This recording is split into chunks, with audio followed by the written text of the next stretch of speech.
Today, we're diving into the story of Tamilarasan, and it asks a really tough question. What happens when a man who has sworn his life to uphold the law is forced to break every rule to save his own child? This is a story about a man's breaking point, a father's war against a system that's completely lost its way. But here's the thing. This isn't a war on some battlefield with soldiers and tanks. No, the battleground here is the clean, bright, sterile corridors of a hospital. And the enemies? They're not soldiers. They're the ticking clock and a system that's just plain forgotten its humanity. Every single beep of a heart monitor is a countdown, and the stakes are literally life and death. So, at the center of this whole storm is Tamilarasan. He's a guy who lives by a really simple, straightforward code: duty and justice. As a police officer, he's fearless, he's respected, and criminals are absolutely terrified of him. But his real world, the one he protects above everything else, is his family, his wife, and his little girl. And right there, that sets up this huge conflict, a war that's just raging inside Tamilarasan himself. You've got one side, the cop, the guy who's the protector of the system, and on the other side, the father, driven by that primal, unstoppable need to protect his kid. These two parts of who he is are on a collision course, and trust me, the impact is going to be explosive. And this is where his entire world just shatters. Fate deals this awful hand, and his daughter gets diagnosed with a really serious heart condition. She needs a complex, expensive surgery, and she needs it now. It's a race against time, but Tamilarasan believes in the system he serves. He thinks help will be there. He has no idea how wrong he is. So Tamilarasan rushes his daughter to this big, fancy corporate hospital, thinking he's found a place that can save her. But what he's about to find out is that the biggest threat to his daughter's life isn't her illness. It's the very place that's supposed to heal her.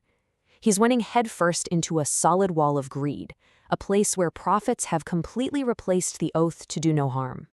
Look, this isn't just about one bad doctor asking for a bribe. No, this is a rot that's infected the whole hospital, top to bottom. When Tamilarasan shows up holding his sick little girl, he's not met with compassion. He's met with a cold, hard demand for cash. In this hospital, a child's life has a price tag, and if you can't pay up front, that door to treatment just gets slammed right in your face. But even in a place this dark, you can still find a few glimmers of hope. We meet this hospital worker who sees all the dirty secrets but is just too scared to speak up.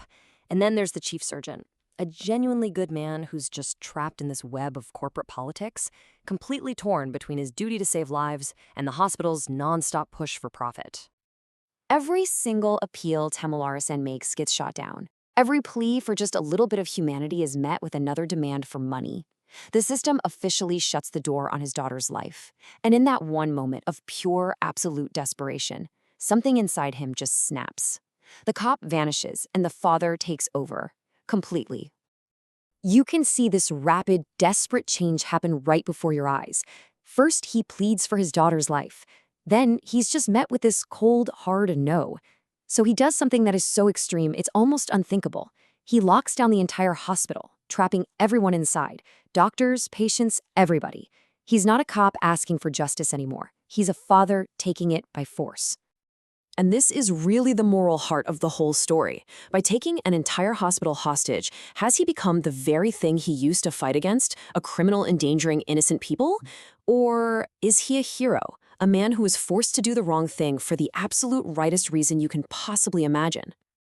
The hospital immediately becomes a pressure cooker. Outside, it's a total media circus. Sirens are screaming as his own colleagues get ready to storm the building.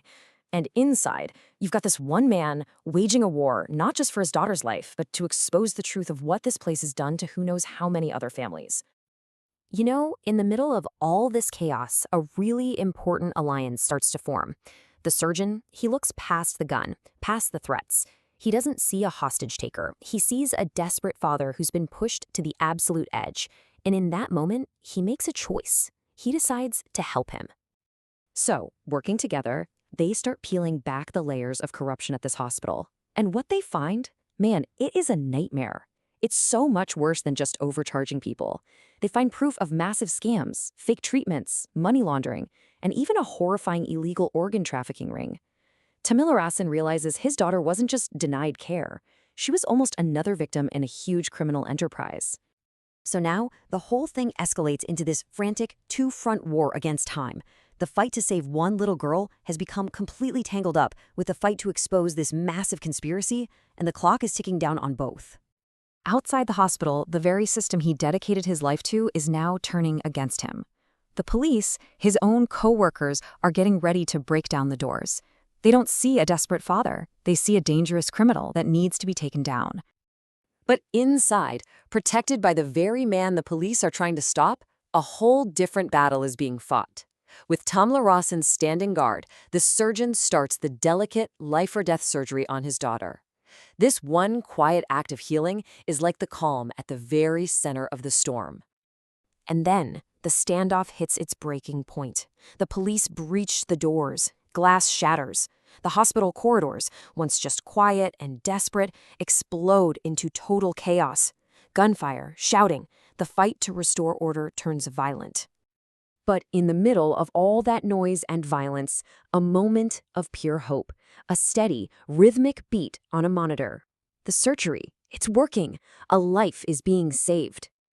Against all odds, the little girl pulls through. In that 1 second, Tamilarasan's personal war is over. He won. He did the impossible. He saved his daughter. He just collapses, not in defeat, but in this overwhelming wave of relief. The lockdown is over, but the story is just getting started. All that evidence they found, it explodes all over the news. The hospital's corrupt owners are exposed, and they're brought to justice. And Tamilarasan, well, he gets arrested, just like the law says he should. But when he walks out, he's not greeted like a criminal. He's greeted like a hero. And that's the powerful, really unsettling question this film leaves you with. When a system that's supposed to protect us becomes so corrupt that it actually hurts us, is breaking that system a crime? Or is it the ultimate act of justice?